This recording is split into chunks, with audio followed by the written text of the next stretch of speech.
सुषमा शर्मा एक बहुमुखी महिला हैं जिनकी जीवन यात्रा संघर्ष, समर्पण और करुणा का एक अद्वितीय मिश्रण है। उनकी कहानी एक प्रेरणादायक उदाहरण है जो दूसरों को प्रेरित करती है।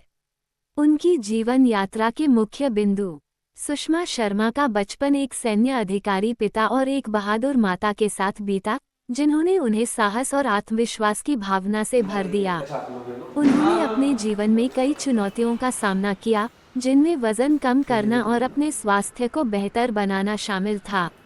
उन्होंने अपनी खुद की health club, Sushma fitness venture, की स्थापना की और फिटनेस के क्षेत्र में अपनी सेवाएं प्रदान की। उन्होंने अपने बेटे के साथ फोटोग्राफी की दुनिया में कदम रखा और अंतर्राष्ट्रीय फैशन पत्रिकाओं में अपनी तस्वीरें प्रकाशित कीं। उन्होंने कई पेजेंट्स और फैशन शो में भाग लिया और दिवा पेजेंट्स में प्रथम रनर-अप का खिताब जीता। उनकी उपलब्धियों में शामिल हैं फैशन उद्योग में सफलता, सामाजिक कार्य के प्रति प्रतिबद्धता, आनंदता होममेड टिफिन सर्विसेज की शुरुआत, पशुओं के प्रति करुणा और समर्थन। उनकी प्रेरणादायक यात्रा से सीखने योग्य बातें। संघर्षों का सामना करने के लिए साहस और दृढ़ता की आवश्यकता होती है। अपने जुनून को एक व्यवसाय में बदलने से सफलता मिल सकती है। बात की है ना तो वो शॉट्स सामाजिक डालने कार्य और करुणा के माध्यम से समाज में सकारात्मक योगदान करना संभव है। निष्कर्ष। सुषमा शर्मा की कहानी एक प्रेरणादायक उदाहरण है जो दूसरों को अपने लक्ष्यों को प्राप्त करने और समाज में सकारात्मक योगदान करने के लिए प्रेरित करती है। मेरा नाम सुषमा शर्मा है और मैं पुणे में रहती हूँ। 66 साल मेरी उम्र है। मैम कैसे लगा कि कब लगा आपको ये कि मुझे मॉडलिंग करनी है, मॉडल बनना है? बताइए जरा कैसे जर्नी शुरुआत कैसे हुई जर्नी?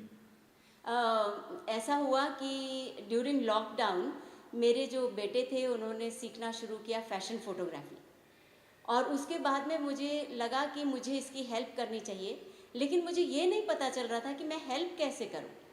और उसी दौरान में इसको एक भी मॉडल नहीं मिल रही थी जिसके ऊपर ये प्रैक्टिस कर सके। तो मैं इसकी पहली मॉडल बनी और मुझे ये लगा भी कि इस उम्र में मैं इसकी मॉडल बन रही हूँ तो क्या ये ठीक होगा, उसको ठीक लगेगा, कितनी देर तक ये मेरे साथ में कर पाएगा, नहीं कर पाएगा। But he continued even after the lockdown.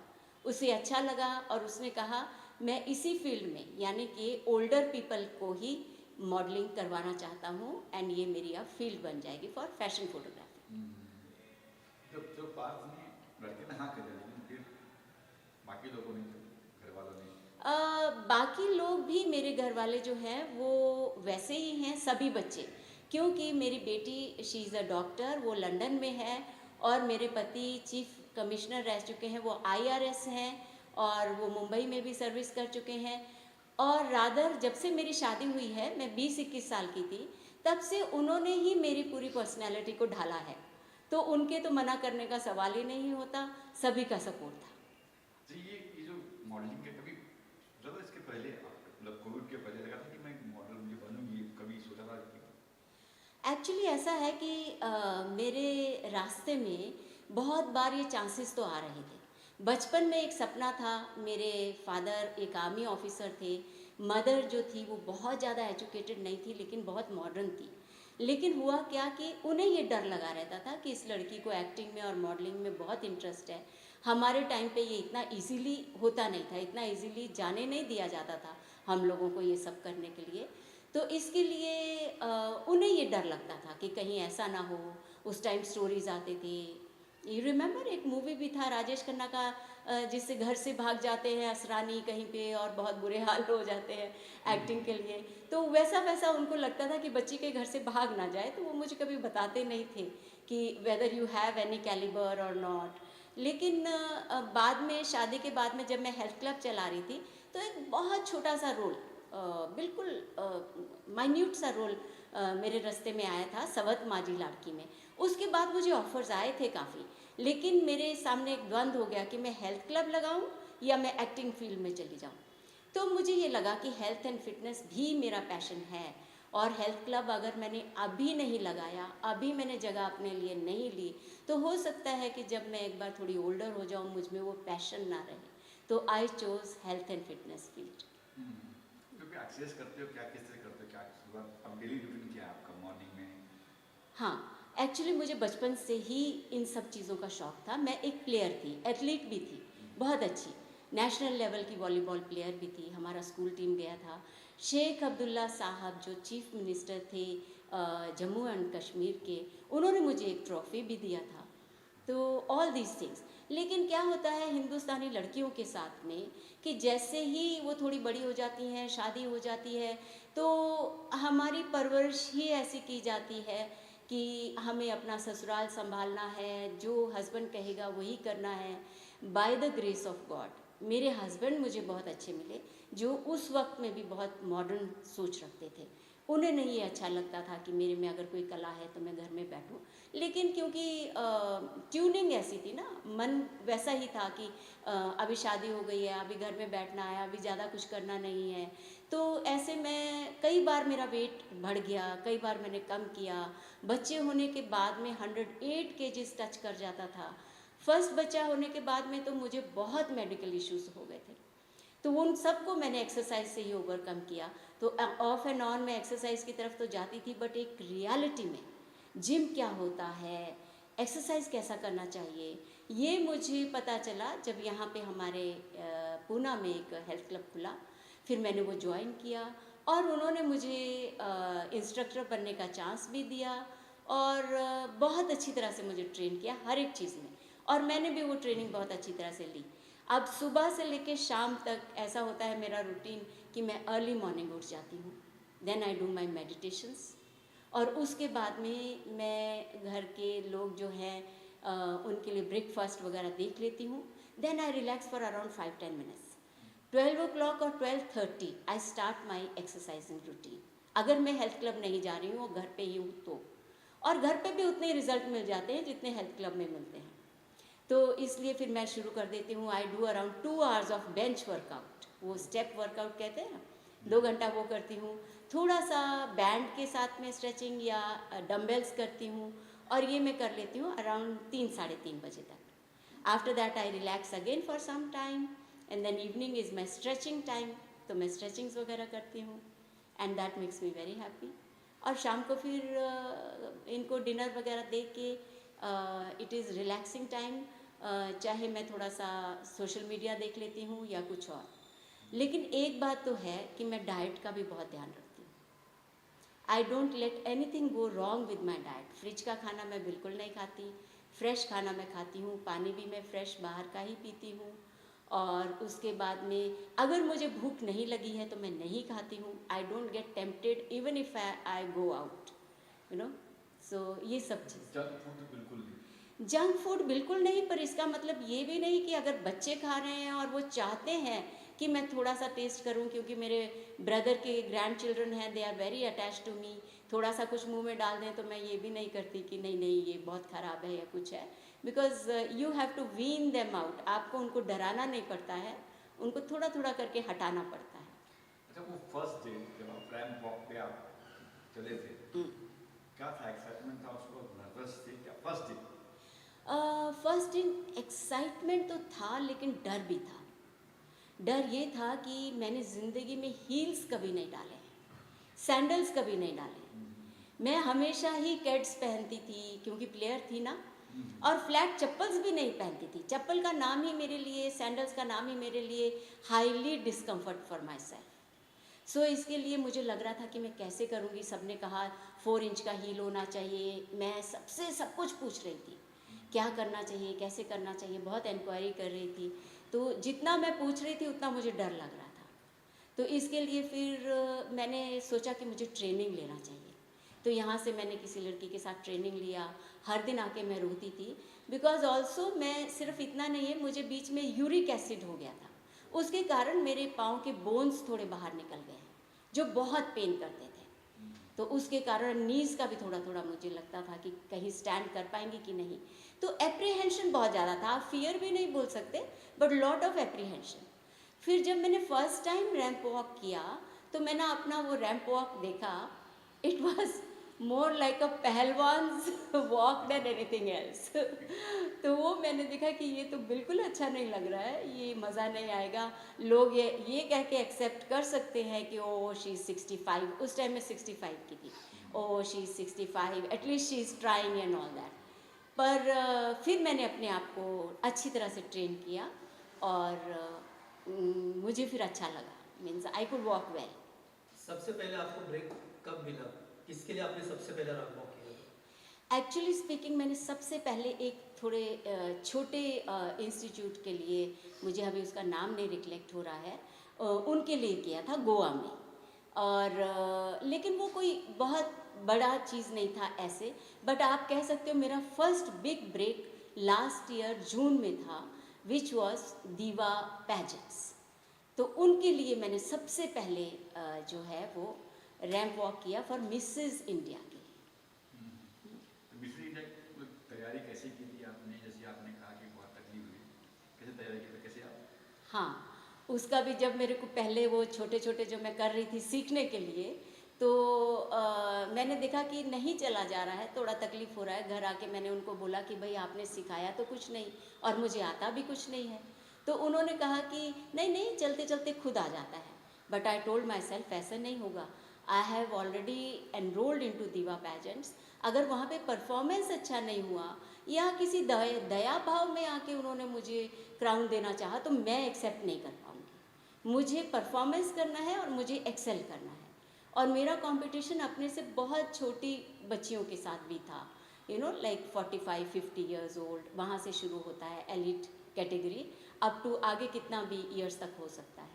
तो फिर तब मैंने अपने आप को ट्रेनिंग करना शुरू किया। उसके लिए मैंने बहुत कुछ सीखा। उसके पहले मुझे ये नहीं आता था कि सोशल मीडिया कैसे यूज़ करते हैं, ये मालूम नहीं था कि बॉडीकॉन ड्रेस क्या होती है, और ये ड्रेसेस जो फैशन वॉक के लिए पहने जाते हैं, ये ड्रेसेस का महत्व क्या है, ये क्यों पहनने चाहिए, क्या होता है ये सब कुछ, सैंडल्स क्यों पहनना चाहिए, हील इतना ऊंचा क्यों होना चाहिए, और स्ट्रैप जो है वो इलास्टिक का नहीं होना चाहिए लेकिन दूसरा लेदर का ही होना चाहिए, ये सब क्यों होना चाहिए।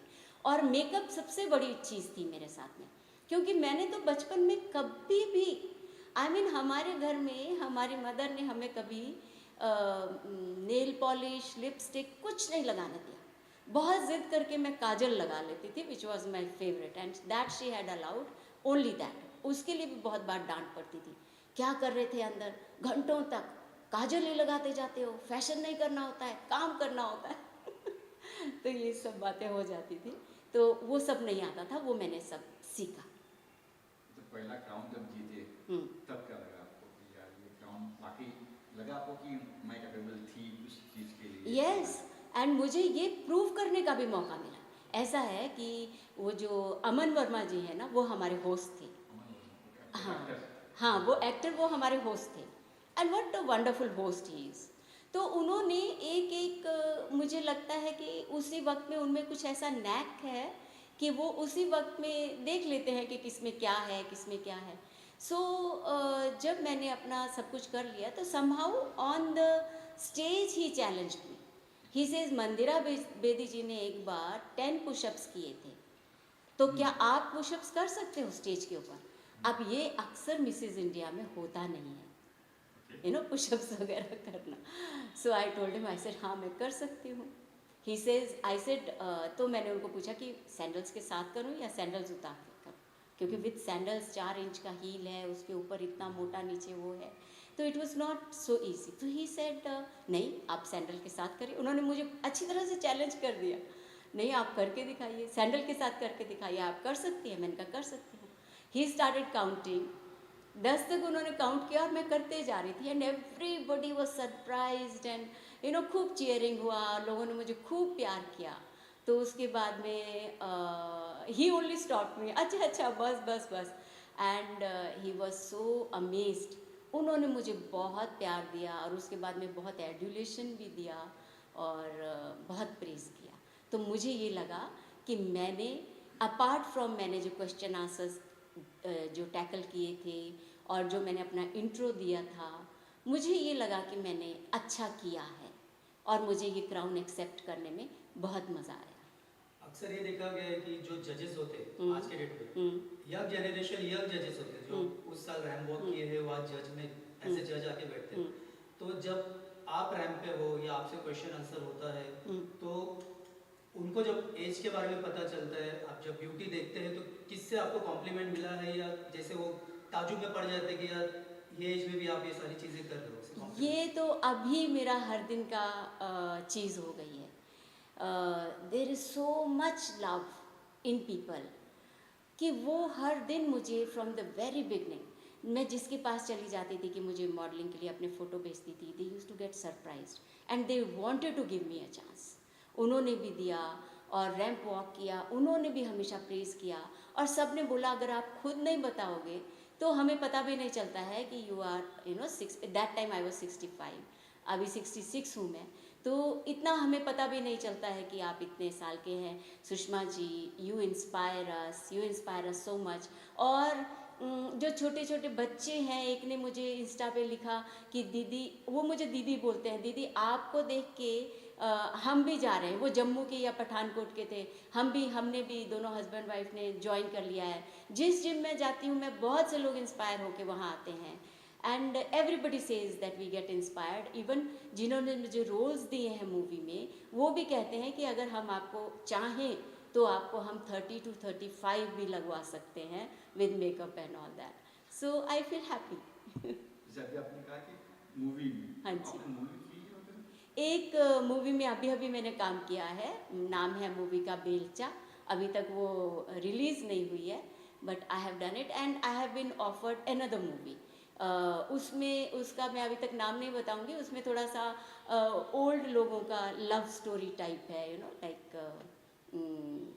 जैसे they are not married even till the older age, so how they get involve and what all happens. It's a fun movie, जैसे हंसी खुशी वाली। अच्छा, आज भी कहीं ऐसी औरतें हैं जो चाहती है मॉडलिंग करना, एक्टिंग करना इस एज में, आफ्टर 60, उन्हें क्या टिप्स दें, क्या मैसेज देंगे आप? उन्हें सबसे पहले मैं कहूँगी, देखो देर तो बिल्कुल नहीं हुई है, देर कभी नहीं होती है, और शांति से सबसे पहले अपने फिटनेस पे ध्यान दो।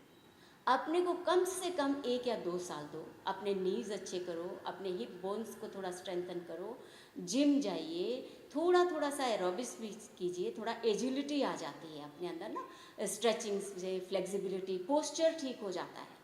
नहीं तो कैसा है, हम ऐसा झुक के ही बैठ जाते हैं, और फिर वो बात नहीं बनती है, क्योंकि मॉडलिंग में पोस्चर इज़ अ मस्ट। तो वो सब मैं कहूँगी अपने को 1-2 साल दीजिए। अगर आपकी हेल्थ अभी भी ठीक नहीं है, उसको ठीक कर लीजिए, कोई हमें देर नहीं हुई है। और मॉडलिंग में कोई शक्ल नहीं देखता है हमारी, कोई सुंदरता भी नहीं देखता है, ब्यूटी भी नहीं देखता है, हमारा कॉन्फिडेंस देखता है। और वहाँ सभी के पास, सभी के लिए जगह है। बिकॉज़ कहीं पे हमें कोई गरीब इंसान बनना है, कभी हमें थोड़ा मिडिल क्लास, लोअर। अभी ये मत सोचिए कि अगर मैं इस तरह की दिखती हूँ कि मैं हर रोल में फिट हो जाऊँगी, नहीं। कभी कभी मुझे ऐसा आता है कि मैम हमें गरीब लुक वाला चाहिए, तो वो लुक अगर मुझे आ नहीं सकती है तो I am unfit for that. या कभी कभी ऐसा होता है कि मुझे सुपर रिच चाहिए, अगर मैं उसमें फिट नहीं हूँ तो मुझे नहीं मिलेगा वो, है ना। तो इस तरह से हम सभी के लिए काम है। आप अपने फिटनेस पे ध्यान दीजिए, अपने आप को बाहर निकालिए। और जो लेडीज़ ये बोलती हैं कि हमारा परिवार नहीं मानता, हमारे बच्चे नहीं मानते, तो let me tell you one thing, हम औरतों में इतनी शक्ति है कि हम सबको मना सकें, हम में वो नैक है, हम जैसे चाहे ज़िंदगी जी सकते हैं। फ्रस्ट्रेट होने से, अपने आप को तकलीफ़ देने से कुछ नहीं होता। धीरे धीरे आप कंडीशन, सिचुएशंस वैसे बनाइए, अपने परिवार को प्यार दीजिए, उनकी पूरी केयर कीजिए, तो उसके बाद में when you are so caring, so loving, तो वो खुद ही आपको ग्रो करने देना चाहेंगे। मुझे देख के बहुत लेडीज़ ने स्टेप लिया है, बहुत आदमियों ने कहा कि हम चाहते हैं हमारी वाइफ्स आपकी तरह बाहर आए, मैंने उनको गाइड किया। और बहुत से बच्चों ने कहा कि जैसे पार्थ ने आपको आगे बढ़ाया है, हम भी अपनी मम्मा के लिए कुछ करना चाहते हैं, प्लीज़ टॉक टू हर। और मैंने ना जाने कितने 100 लोगों से अभी तक इसके बारे में बात की। क्या गोल, क्या अभी मॉडलिंग में आगे कुछ चाहे कि ये मुझे कुछ हासिल करना है, सोचे? ऐसा है कि आई वॉज इनटू स्पिरिचुअलिटी। मैं बड़े बड़े कोर्सेज लेती थी, मैं सभी बड़े बड़े गुरुओं के साथ में जुड़ चुकी, grand master Choa Kok Sui and then Avadhoot Baba Shivanand ji and Shri Shri Ravishankar ji. फिर अल्टीमेटली मैंने ये देखा कि श्री श्री रविशंकर जी इज़ माई गुरु। तो मैंने बहुत सारा काम किया है आर्ट ऑफ लिविंग का, बहुत बड़े बड़े कोर्सेज लिए हैं। I am a very successful teacher in that. लेकिन एक दिन गुरुजी ने ही वहाँ से मेरा रास्ता चेंज करके यहाँ पे इस तरफ को कर दिया।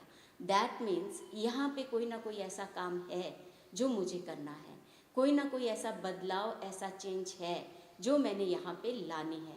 आई have to inspire people to live life. सभी जो है घर बार छोड़ के स्पिरिचुअलिटी में नहीं जा सकते, लेकिन हम लोग अपने घर बार में रहकर स्पिरिचुअल भी हो सकते हैं, दुनिया को भी टैकल कर सकते हैं। क्योंकि आजकल 60 से ऊपर जो हो जा रहा है, बहुत कम लोग हैं जो बाहर निकले हुए हैं। बाकी अपनी ज़िंदगी बस जैसे कहते हैं ना कि ढल जाती है, विदर अवे हो जाती है, जैसे एक पत्ता बिल्कुल ऐसा धीरे धीरे सिकुड़ जाता है, ऐसे ज़िंदगी को सिकुड़ा के छोड़ देते हैं। यानी कि we leave this world and then we go away. तो वो नहीं होना चाहिए। मैं चाह रही हूँ कि हमारे टाइम की जो औरतें थी, उन्होंने जवानी में भी ज़िंदगी नहीं जी। You know, we were the middle people, जिन्होंने सास ससुर का, अपने घर का भी ध्यान रखा है और अपने बच्चों का भी ध्यान रखा है। आज बच्चे डोमिनेट करते हैं, लेकिन अगर सास ससुर हैं या नहीं हैं तो भी उन्होंने ज़िंदगी नहीं जी है। तो ये टाइम है कि they are the queens of their homes, they are the people, even the males. अगर आप लोगों ने, आदमियों के लिए भी मैं कहती हूँ कि अब अपने लिए ज़िंदगी जी लो। जो भी 10, 20, 30 साल बचे हैं, या 1, 2, 4 महीने बचे हैं, या जितना भी टाइम है, लिव फॉर योरसेल्फ। बच्चे अब सेटल हो चुके होंगे और ये वक्त आपका है। Anything else कुछ बोलना है? Lastly, anything? ठीक है, मुझे सुन रहे हैं कि हमेशा ज़िंदगी प्रेजेंट मोमेंट में जीनी है। हमारे साथ पीछे क्या हो चुका है, हमारे साथ आने वाले कल में क्या होगा, उसकी चिंता नहीं करना। जो ये वक्त है, जो आज है, इस वक्त में हम बहुत पावरफुल होते हैं। चाहे हमारे पास में कुछ है या नहीं है, सभी लोग थोड़ी मुश्किल से गुजर रहे हैं, लेकिन इसका मतलब ये नहीं कि हम ज़िंदगी जीना छोड़ दें। और अगर हम खुश रहते हैं तो हर चीज़ हमारे आसपास आ जाती है। अपना ध्यान रखिए, अपने परिवार को प्यार दीजिए, बच्चों को फ्री छोड़ दीजिए, उनके सपने पूरे होने दीजिए। वो सिर्फ हमारे लिए इस दुनिया में नहीं आए हैं। And your partner is there for yourself, and this is the time we have to be together, make each other grow and really live for each other and live for ourselves. Thank you.